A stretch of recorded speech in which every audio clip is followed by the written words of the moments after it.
परब इथेच राहतात का? हो. मी राजन महाजन. कमळी इथेच काम करते ना? हो. कमळी. आलो मावशी. राजन काका, तुम्ही केव्हा आलात? हे काय आत्ताच? मावशी, हे राजन काका. मी तुम्हाला अन्नपूर्णा आजींबद्दल सांगितलं होतं की नाही, त्यांचा मुलगा. नमस्कार. या ना, या आत या. नाही नाही, असू दे. स्वामींसमोर बरं वाटतंय. बसा बसा. मावशी, आमचं रक्ताचं नातं नसलं तरी लई जवळचं नातं आहे बघा. ते मला त्यांची मुलगीच मानतात. मानणारच आहेसच तू तशी. मी तुमच्यासाठी पण आणते. काका बसा तुम्ही, मी पाणी आणतो. नाही कमळे, प्लीज माझ्याजवळ 5 मिनिटं बस ना. मला बोलायचं आहे तुझ्याशी.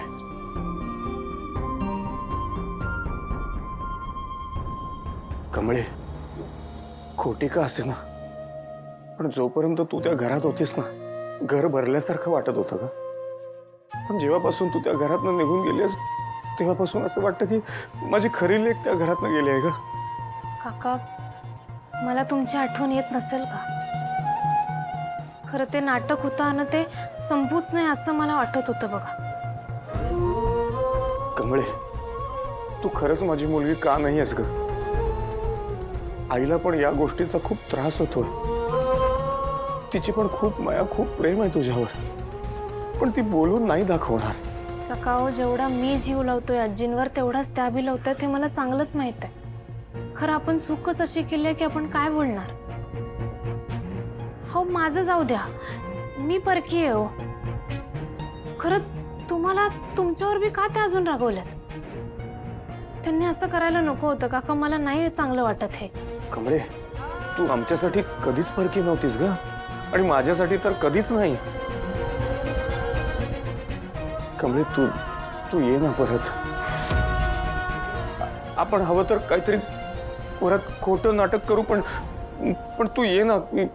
तू ये ना कमळे. राजन काका, प्रत्येक गोष्टीला काहीतरी शेवट असतो. ते जे काय होतं त्या गोष्टीचा शेवट होणार होता आणि तो झाला.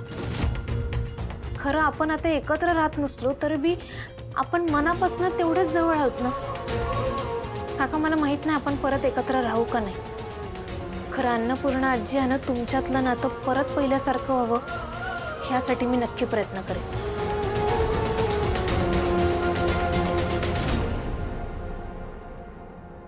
आता जेवणच जा.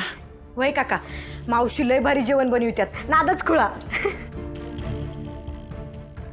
नाही, जेवायला वगैरे नको, थँक्स. मला सांगा, तुमचं केटरिंग आहे का?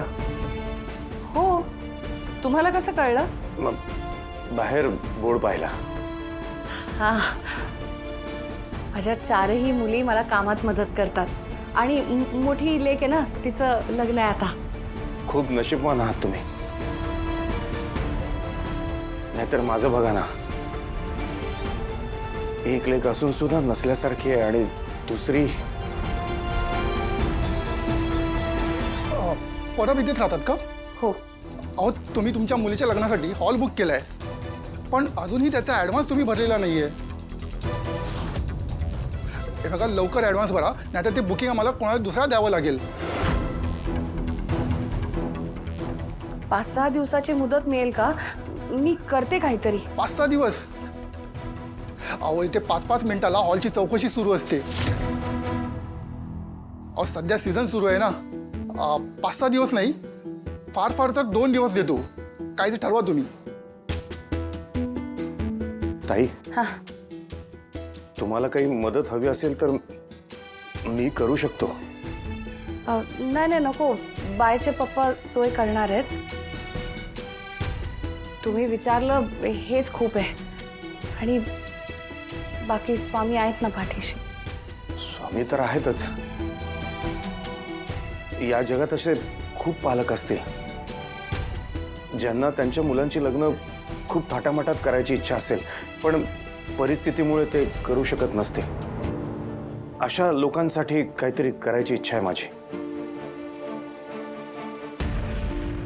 कमळे, मला माहित नाही माझी मोठी मुलगी या जगात आहे की नाही, पण अशा लेकींसाठी म्हणजे अशा लेकींच्या पाठीशी उभं राहायचं मला. मी आईशी बोलतो लवकरच. काका नेमकं काय आहे तुमच्या डोसक्यात? मला ना गरजू पालकांच्या मुलींसाठी सामूहिक विवाह सोहळा आयोजित करायचा आहे. अरे वा, एकच नंबर आयडिया आहे की.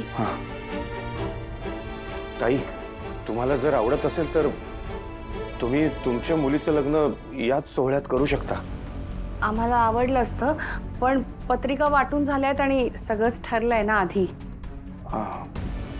हरकत नाही, पण एक गोष्ट मी करू शकतो तुमच्यासाठी. कोणतं?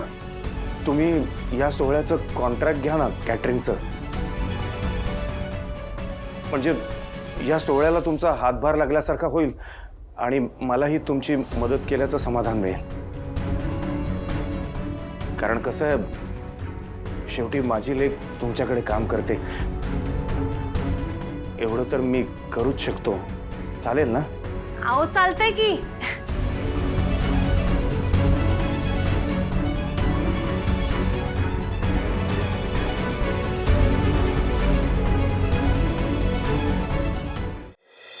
Well I must admit you have done a great job. I mean माझ्यापेक्षा खूप चांगलं काम केलं आहे प्रोजेक्टवर. नाही असं काही नाही, अनुभव कामी येतो. लहानपणापासून बिझनेस हँडल करतोय ना, त्यामुळे. But it's a good thing, म्हणजे त्यानिमित्ताने मला थोडं शिकायला तरी मिळेल. अगं डबा विसरली होतीस तुझा. कमळी, ऋषी सर, अरे तुम्ही असे सेपरेट का बसलायत? या मला जॉईन करा, या.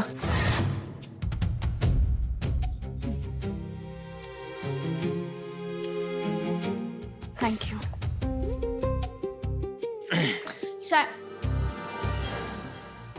सर, आपण बोलू शकतो का जे डिस्कस करणार होतो? कशाबद्दल? आपण बोलू शकतो, कमळीला सगळं माहिती आहे. अगं मूर्ख आहेस का तू? सिक्रेट होतं ना ते, सगळ्यांना सांगत सुटलेस. अरे पण एक मिनिट, सॉरी, पण तुमचा काही पर्सनल मॅटर असेल, तुम्हाला प्रायव्हसी हवी असेल तर आम्ही बाहेर जातो, नो प्रॉब्लेम. प्रायव्हसी हिच्यासोबत? याला बायकांची ॲलर्जी आहे. हे बघ, कमळीला सांगावं लागलं कारण काल मोठा कांड होता राहिलाय, ते पण गौतममुळे. ठीक आहे, आता सांगितलंच आहे, कळलंच आहे तर. ऋषी, माझा भाऊ गौतम आणि आसावरी म्हणजे हिची बहीण, या दोघांचं एकमेकांवर प्रेम आहे. तर आता आम्ही दोघे प्रयत्न करतोय या दोघांना एकत्र आणण्याचा. आमच्या पुढे हाच प्रश्न आहे की या दोघांचं लग्न कसं लावून द्यायचं. अहो सगळीकडे नुसतं लग्नाचाच विषय चाललाय.